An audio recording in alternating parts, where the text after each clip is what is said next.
Today, you're going to meet Julie Hilton, a surveyor for MCM Construction on the new Bay Bridge project. Her brother, her mother, and she have been working on this bridge. Her grandfather worked on the original bridge in the 1930s. Can jump right on in there. I am Julie Hilton. I work for MCM Construction. I'm their field engineer. I do all the surveying. We are going to go over to the island and go down. We have an office trailer down below.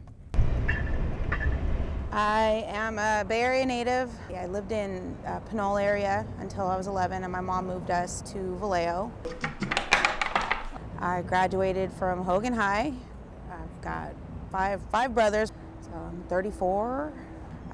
My mom's a heavy equipment operator, so are two of my brothers.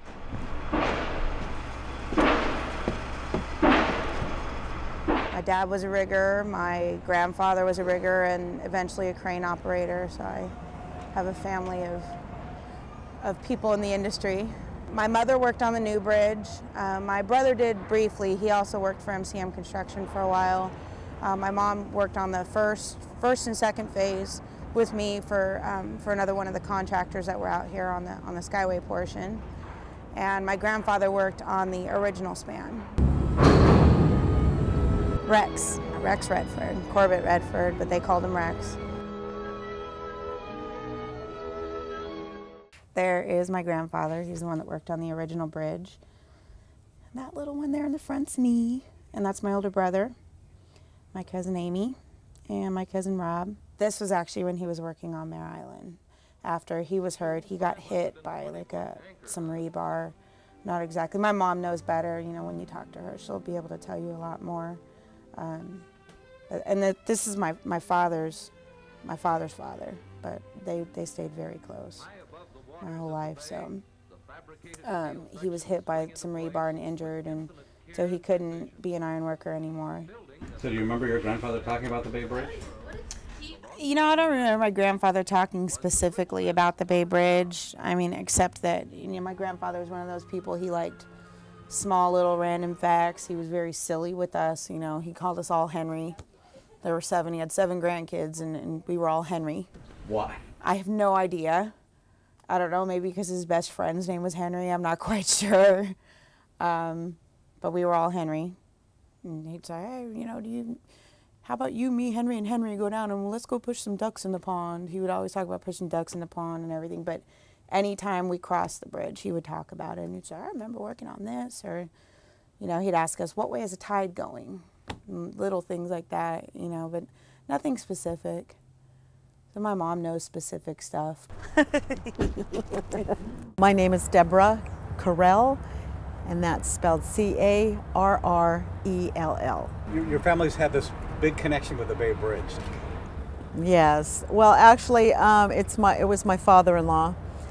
He worked for Biggie Crane when the Bay Bridge first was built, and was a crane operator, retired as a crane operator from Local 3, and kept a friendship with, I believe it was Harry or Henry Biggie, for all the years that he was alive. Is that why he called all your kids Henry? Yeah, probably. Probably. He started out as an iron worker. They called him Red Iron Rex, and he had an accident, fell into a pile of rebar off the bridge. Was pretty lucky, and from that point on, he got into running cranes. And then you, what did you do on the bridge? I worked with Kiewit out here when we first did the sections. I worked in the Stockton yard. That was what they called the laydown yard. We built the segments. They had to cure for about a year. Once they were cured, we loaded them on a barge.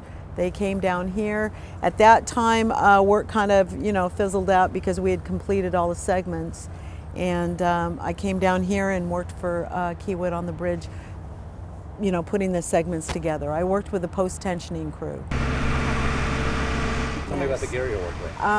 Actually, I've run a large variety. I've run loader, all the way from the small loaders to 992, which is a huge piece of equipment. I've run dozer, I've run excavators, cranes, forklifts, pretty much whatever they, back then, now you have to have a CCO, but back then it was, you think you can run it? It's like, well, give me an hour, let me figure it out. So, but no, you know, whatever you have to do, you have to do. A CCO, for those who don't know, what's a CCO? That's a crane certification. I'm not an engineer, I'm a surveyor by trade. I was going to school for accounting, and about a year into it kind of figured out that there was no way I could sit behind a desk 40 hours a week. I was good with numbers, so I guess I just figured, you know, accounting would be a good option. So I dropped out, and my mother hit the roof, as any mom would. And so I was like, well, you know, I'll just be a heavy equipment operator. And she said, no, you won't. You'll use your brain. You'll be a surveyor.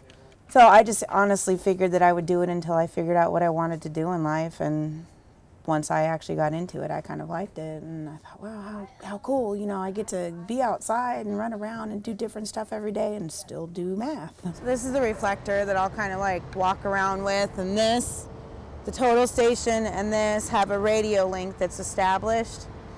And so I just walk around and it tells me when I'm where I want to be, basically. It tells me when I'll ask this thing here, you know, okay, point number. I assign every location a point number. And I'll tell it, okay, I want to go to point 7800, which will be the edge of the bridge deck.